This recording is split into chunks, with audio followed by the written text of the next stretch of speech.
بسم اللہ الرحمن الرحیم۔ تبلیغی جماعت کے متعلق یوٹیوبر ارشد دہلی والے کے ایک جملے کا جواب۔ ارشد دہلی والا کہتا ہے کہ میں مولانا سعد صاحب کو بدعتی، ضال اور مضل سمجھتا ہوں جس کے ٹھوس دلائل موجود ہیں۔ جواب: قرآن کہتا ہے وَلَا تَقْفُ مَا لَيْسَ لَكَ بِهِ عِلْمٌ، یعنی جس چیز کا علم نہ ہو اس کے پیچھے مت لگو۔ کسی زندہ عالم کو ضال مضل کہنا بغیر شرعی حجت کے صریح بہتان ہے۔ حدیث میں ہے المسلم اخو المسلم لا یظلمہ ولا یخذلہ ولا یحقرہ۔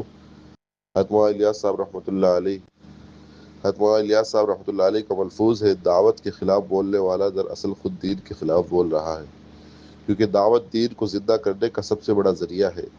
اکابر دیوبند نے تنبیہ کی ہے کہ اہل حق علماء کو بدعتی کہنا اصل میں نفس اور شیطان کی طرف سے وسوسہ ہے۔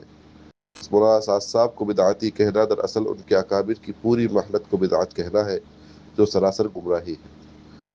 دوسری بات، ارشد دہلی والا کہتا ہے کہ مولانا سعد صاحب کے بیانات سننا، آگے فارورڈ کرنا اور ان کی ترتیب پر عمل کرنا قطعاً جائز نہیں۔ جواب: قرآن کہتا ہے وَذَكِّرْ فَإِنَّ الذِّكْرَىٰ تَنفَعُ الْمُؤْمِنِينَ، اہل ایمان کو نصیحت فائدہ دیتی ہے۔ رسول اللہ صلی اللہ علیہ وسلم نے فرمایا بلغوا عنی ولو آیہ، یعنی میری طرف سے ایک آیت بھی پہنچاؤ۔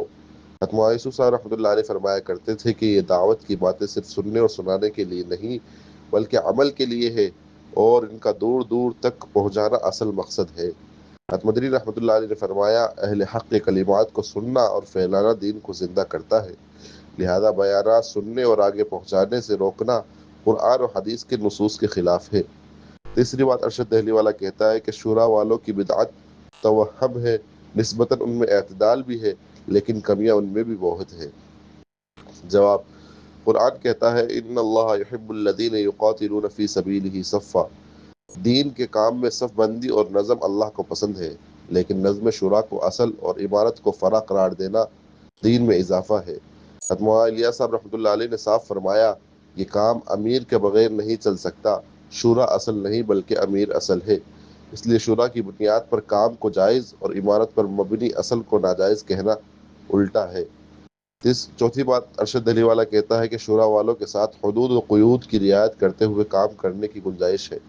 جواب: دین میں حدود و قیود بنانے کا حق اللہ اور اس کے رسول صلی اللہ علیہ وسلم کو ہے، نہ کہ کسی شورا کو۔ قرآن میں ہے ام لہم شرکاء شرعوا لہم من الدین ما لم یأذن بہ اللہ۔ حتمہ الیاس صاحب رحمۃ اللہ علیہ نے فرمایا اس جماعت کو ایسا نہ سمجھو کہ خود سے کوئی ترتیب نکال رہی ہے، یہ تو محض نبی کریم صلی اللہ علیہ وسلم کے نقش قدم پر چلنے کی محنت ہے، لہذا شرائط اور قیود لگا کر دعوت کو محدود کرنا خود ایک بدعت ہے۔ پانچویں بات، ارشد علی والا کہتا ہے کہ مولانا سعد صاحب کی جاری کردہ بدعات سے بچیں۔ جواب: یہ سب سے بڑا بہتان ہے۔ حتمہ الیاس صاحب رحمۃ اللہ علیہ نے فرمایا تھا اس جماعت کو سب سے زیادہ مخالفت کا سامنا اپنوں کی طرف سے ہوگا، کیونکہ یہ دعوت ان کی عادتوں کے خلاف ہے۔ وہاں سعد صاحب جو بات کرتے ہیں وہی بات ان کے دادا اور پردادا فرما گئے۔ حتمہ الیاس صاحب رحمۃ اللہ علیہ یہ جماعت فرمایا کرتے تھے کہ یہ جماعت دین کے سارے شعبوں کو زندہ کرنے کا ذریعہ ہے، جو اس پر اعتراض کرے وہ اصل میں دین پر اعتراض کرتا ہے۔ حتمہ یوسف صاحب رحمۃ اللہ علیہ فرمایا کرتے تھے کہ اس کام کی اصل یہ ہے کہ ہر مسلمان کو داعی بنایا جائے، خواہ وہ کتنا ہی جاہل کیوں نہ ہو۔ تو اگر مولانا سعد صاحب کو بدعتی کہا جائے تو لازم آتا ہے کہ نعوذ باللہ مولانا یوسف صاحب اور مولانا الیاس صاحب رحمۃ اللہ علیہ کو بھی بدعتی کہا جائے۔ مولانا سعد صاحب کی باتیں نہ کوئی نئی ہے نہ کوئی بدعت ہے، یہ وہی باتیں ہیں جو مولانا الیاس صاحب رحمۃ اللہ علیہ اور مولانا یوسف صاحب رحمۃ اللہ علیہ کہہ کر گئے، بلکہ کہیں زیادہ سخت انداز میں کہہ گئے۔ اکابر دیوبند نے ہمیشہ اس دعوت کی تائید کی اور فرمایا یہ کام دین کی بقا کا سب سے بڑا ذریعہ ہے۔ دعوت و تبلیغ میں لگنا اصل میں انبیاء کی سنت کو زندہ کرنا ہے، لہذا یوٹیوبر کا الزام کہ مولانا سعد صاحب بدعتی ہیں دراصل اکابر کی پوری محنت کو بدعت کہنا ہے۔ والسلام۔